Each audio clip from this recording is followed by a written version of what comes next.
Initiating with the greatest name of Allah, who is Rahman and Rahim. I am Riyaz Panizi, student of Generic BSc 3rd semester, 5th batch, session 2023 to 2027 at Sina Institute of Nursing and Allied Health Sciences. Today I am here for the practical application of the theory you have studied about vital signs. And myself, Mohammad Musayyab, the student of 5th batch, 3rd semester, 2nd year, studying in Sina Institute of Nursing and Allied Health Sciences, Quetta. Vital signs, or the cardinal sign as you have studied in the theory, is about the cardinal signs that we study about the physiological functions, and we monitor or observe or assess all these procedures for the physiological functions that occurs in our body. Normally हमारी body में जो भी चीज़ें होती हैं, जो भी functions होती है फिजियोलॉजिकल, अगर वो नॉर्मल है तो उसके लिए ही हम ये प्रोसीजर करते हैं कि अगर वो नॉर्मल ना हुई तो उस केसेस में अगर टेम्परेचर ज़्यादा हुआ, पल्स ज़्यादा हुआ या बीपी ब्लड प्रेशर जो है वो ज़्यादा हुआ, तो उस सिनेरियोज़ में हमने क्या करना है एज ए नर्सिंग नोविस और एज ए नर्स एक्सपर्ट जब हम बनेंगे तो हमें क्या क्या चीज़ें करनी है उसके बारे में हम वाइटल साइंस लेते हैं. First comes the temperature part. Temperature हमारी बॉडी में बैलेंस है between heat produce and heat released. हमारी बॉडी जो हीट प्रोड्यूस करती है मुख्तलिफ प्रोसीजर से, जैसे कि मेटाबॉलिज्म से हमारी बॉडी हीट प्रोड्यूस करती है, और हमारी बॉडी किस चीज़ से हीट प्रोड्यूस करती है? मसल कॉन्ट्रैक्शन से, शिवरिंग से, आप कह सकते हैं एक्सरसाइज से, बहुत सारे प्रोसेस है जिससे हमारी बॉडी जो है वो हीट प्रोड्यूस करती है. और हीट रिलीज जैसे कि रेडिएशन और कन्वेक्शन एंड कंडक्शन, ऐसे प्रोसीजर से हमारी बॉडी हीट प्रोड्यूस और रिलीज करती है. टेम्परेचर किसे कहते हैं? उसके बैलेंस को कहते हैं. टेम्परेचर जो है वो मेजर किया जाता है डिग्रीज में. डिग्रीज कौन सी होती हैं? Celsius and Fahrenheit. दो टेम्परेचर की डिग्रीज हैं जिसके लिए हम यूज़ करते हैं. और ये टेम्परेचर को बैलेंस कौन करता है हमारी बॉडी में?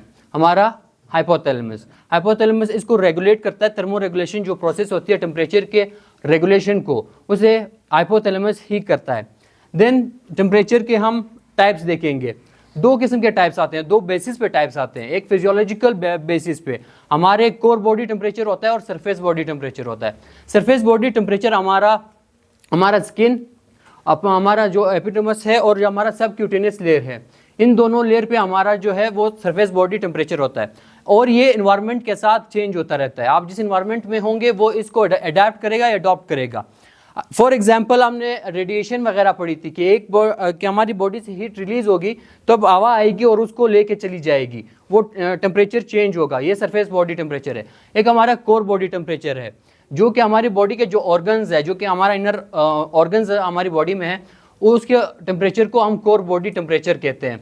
उसमें हमारा ब्रेन वगैरह आ जाता है कि इसका टेम्परेचर जो कि एक स्पेसिफिक ही होता है, 36.7 या 98.6 जो टेम्परेचर होता है. वैसे ये रेंजेस में भी आप मेजर कर सकते हैं, जैसे कि 36.5 से 37.5 तक. इस रेंज में जो हमारी बॉडी का टेम्परेचर होता है वो नॉर्मल होता है. तो आपको ये नॉर्मल टेम्परेचर को असेस भी करना होता है through various instruments and types, जो को हम थर्मोमीटर को बोलेंगे. देन आता है कैरेक्टरिस्टिक्स के बेसिस पे हमारे टेम्परेचर के टाइप्स. हमारे पास एक नॉर्मोथर्मी आता है जो कि हमारे नॉर्मल टेम्परेचर को बोलते हैं, जिसकी रेंज मैंने आपको बता दी. देन आता है हाइपोथर्मिया. अगर हम ये 36.5 से ऊपर जाएंगे, यानी 35 से अगर बिलो हमारा टेम्परेचर चला गया, देन दैट इज हाइपोथर्मिया. और अगर इससे ऊपर चला गया, यानी अगर 37.5 से ऊपर हमारा टेम्परेचर चला गया, इन केसेस ऑफ फीवर, वो हाइपरथर्मिया होता है. एंड मेनली अगर हमारा टेम्परेचर 40 से ऊपर चला गया, अगर हम फ़ारेनहाइट में देखिए 104 फ़ारेनहाइट से अगर हमारा टेम्परेचर ऊपर चला गया, that will be hyperpyrexia. Hyperpyrexia एक सीवियर केस होती है हमारे लिए फीवर की. देन हम साइड्स के बारे में पढ़ते हैं. हमारा जो टेम्परेचर है वो 5 साइड से मेनली असेस किया जाता है. फर्स्टली हम पढ़ते हैं टेम्पोरल. यहाँ पे जो हमारा टेम्पोरल बोन है वहाँ से हमारा टेम्परेचर मेनली असेस किया जाता है. ओरली अभी हम यूज़ करते हैं थर्मोमीटर को ताकि हमारा जो टेम्परेचर है वो असेस किया जाए. एक्सिलरी रूट भी यूज़ की जा सकती है और हमारी टिम्पेनिक रूट भी यूज़ किया जा सकता है. एंड लास्टली हमारा रेक्टल रूट जो है एक ह्यूमन बॉडी का, वो भी यूज़ किया जा सकता है. इन सारे प्रोसेसेस का और इन सारे साइट्स के अपने प्रोज एंड कॉन्स है. अब ये टेम्पोरल जो हम साइट यूज़ करते हैं, इस साइट पे टेम्परेचर तो हमें बहुत ज़्यादा जल्दी मिल जाता है, बट जो इसके लिए इक्विपमेंट चाहिए टेम्पोरल जो एक थर्मामीटर आता है वो बहुत महंगा होता है, वो बहुत इजीली मिलता भी नहीं लोगों को। मेनली अगर हम हॉस्पिटल्स की बात करें, हमारे हॉस्पिटल्स में आपको मैक्सिमम एक ही टाइप की थर्मामीटर मिलती है, वो है मरकरी थर्मामीटर। सो मेनली आपको यूज़ करना ही वो दो साइड से जो कि हमें कॉमनली बताया जाता है, एक यहाँ आते हैं एक्सिलरी साइड पे और दूसरा हमारा जो ओरल रूट है हम वही यूज़ करते हैं। ओरल रूट का अगर हम प्रोज एंड कॉन्स की बात करें तो ये तो बहुत इजीली आपको वो टेम्परेचर एक्यूरेटली बता देता है, बट आप दो किस्म के पेशेंट्स को ये नहीं दे सकते। एक तो आप बच्चों को नहीं दे सकते क्योंकि उनका कोई भरोसा नहीं कि वो किसी भी तरीके से उसको तोड़ सकते हैं, उसको क्रैक कर सकते हैं। इसमें दो चीज़ें होंगी, एक तो एक ग्लास का थर्मामीटर दें या डिजिटल थर्मामीटर, जो भी थर्मामीटर आप दें उसको, वो उसको तोड़ के अपने मुंह में वो मरकरी जा सकती है। उसकी जो मरकरी का कोई किसी को फुल फॉर्म पता होगा? हाइड्रागेरियम, जो HG हम लिखते हैं वो होता है हाइड्रागेरियम। वो हाइड्रागेरियम एक एलिमेंट होता है जो कि टेम्परेचर के हिसाब से ही चलता है। इवन दो जिस टेम्परेचर की हम बात कर रहे हैं उस टेम्परेचर पर वो लिक्विड होता है, लेकिन स्टिल इट्स एन एलिमेंट जो कि हमारी बॉडी के लिए सही नहीं है। तो अगर वो टूट गया, थर्मामीटर में टूट गया अंदर, तो मरकरी भी उसके अंदर जो है वो जा सकती है। एक्सिलरी रूट का अगर हम प्रोज एंड कॉन्स की बात करें तो एक्सिलरी रूट बहुत इजीली एक्सेसिबल है। आप किसी भी पेशेंट को अगर बोल दे तो उसके लिए फर्स्ट प्रायोरिटी यही होगी कि आप उसको एक्सिलरी रूट के ही हिसाब से दे दें, क्योंकि एक्सिलरी रूट एक तो हमारी हाइजीन का जो प्रॉब्लम होता है कि वो हाइजीन के लिए अगर पेशेंट बोलता है तो ये मोस्ट इजीली एक्सेसिबल है, बट इसकी जो टेम्परेचर की जो साइट रीडिंग होती है वो थोड़ी ज़्यादा टाइम तक आप कह सकते हैं कि लिया जा सकता है। लास्टली जब हम टिम्पेनिक यूज़ करते हैं, टिम्पेनिक के लिए हाई टेक्निकलिटी की ज़रूरत होती है। अगर आप एक नोविस हैं, आप पहली दफ़ा गए तो उसको ऑब्जर्व करना या उसको असेस करना बहुत मुश्किल हो सकता है।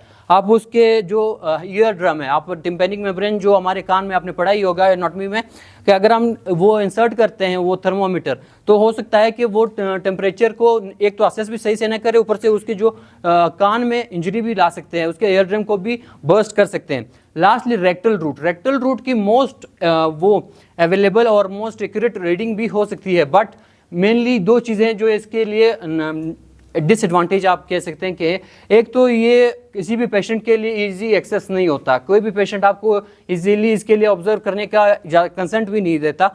बट सेकेंड जो मोस्ट डिसएडवांटेज अगर आप प्रैक्टिकल बेसिस पे एज ए नर्स देखें तो वो है प्रेजेंस ऑफ स्टूल। हमारी बॉडी में स्टूल की प्रेजेंस होती ही है मोस्टली। अगर हम पेशेंट को बोलेंगे तो एक तो उसे खुद भी नहीं आएगा, लेकिन अगर आप इंसर्ट भी अपने तरीके से कर दें, स्टिल वहाँ पे प्रेजेंस ऑफ स्टूल जो है वो टेम्परेचर को एक तो असेस करने में मसला देगा और ऊपर से जो इंस्ट्रूमेंट आप यूज़ करें थर्मोमीटर, वो भी मुश्किल हो जाएगी। After that is the types of thermometer. Thermometer की 4 टाइप्स अगर हम स्टडी करते हैं तो एक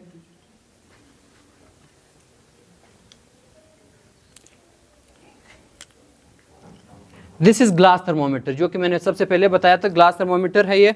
यहाँ पे ये जो पार्ट आप देख रहे हैं ये मोस्टली इंपॉर्टेंट होता है हमारे रीडिंग के लिए। आप जब भी किसी भी साइट के लिए रीडिंग देंगे, चाहे वो ओरल रूट हो या चाहे वो एक्सिलरी रूट हो, जो भी रूट हो, आप उसको ये जगह जो है वो मेनली आपकी ऑब्जर्व करती है रीडिंग। सेकेंडली अगर हम बात करें अगर फर्स्ट साइड की, अगर आपको ओरली देनी होती है तो आपको इसको टंग के नीचे रखना पड़ता है, क्योंकि आपको जब पेशेंट को बोलेंगे तो पेशेंट उसको टंग के नीचे रखेगा और अपने मुंह को बंद कर लेगा ताकि ये जो मरकरी है वो हीट एब्जॉर्ब करे। मरकरी का फ़ायदा ये है कि मरकरी का जो एक्सपेंशन एंड कॉन्ट्रैक्शन होता है अबाउट द टेम्परेचर एक बहुत बड़ा रेंज होता है। एक बहुत बड़े रेंज में जो है वो ये लिक्विड ही रहता है, इसलिए हम मरकरी यूज़ करते हैं other than other elements. Auxiliary root में आपने ये पार्ट जो है, जो इसका स्टार्टिंग पॉइंट है, आपने सेंटर में रखना है ताकि वो रीडिंग सही से ले। और मेनली आप ये बोलते हैं पेशेंट को कि आप इसको क्लोज कर दे, ज़्यादा प्रेशर अप्लाई नहीं करना, लेकिन इतना प्रेशर अप्लाई करना है कि वो थर्मोमीटर उसकी रीडिंग ले सके। सेकेंडली ये डिजिटल थर्मोमीटर और जो मरकरी थर्मोमीटर है वो काफ़ी तरीके से यूज़ हो सकता है। 3 तरीक़ों से ये यूज़ होता है और बाकी के लिए अपना टिम्पेनिक एक अलग थर्मोमीटर आता है जो कि इसकी तीसरी टाइप है, और एक टेम्पोरल थर्मोमीटर आता है जो कि इसकी 4th टाइप होती है। ये है टेम्पोरल जो हमारा थर्मोमीटर होता है। आपको यूज़ कैसे करना है? 2 किस्म के थर्मोमीटर टेम्पोरल में भी आते हैं। एक तो आपका जो ये आईब्रो का मेन लाइन है, जो सेंटर लाइन है, आप इससे अबव इसको प्लेस कर देते हैं जो भी आपका पेशेंट होगा।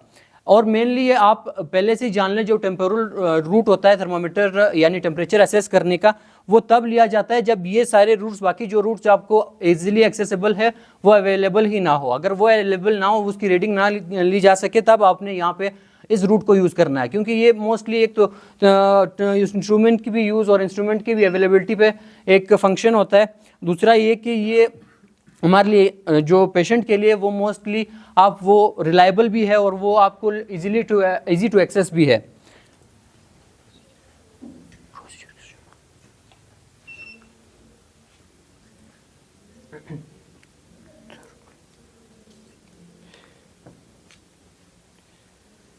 This is the thermometer for the temporal part.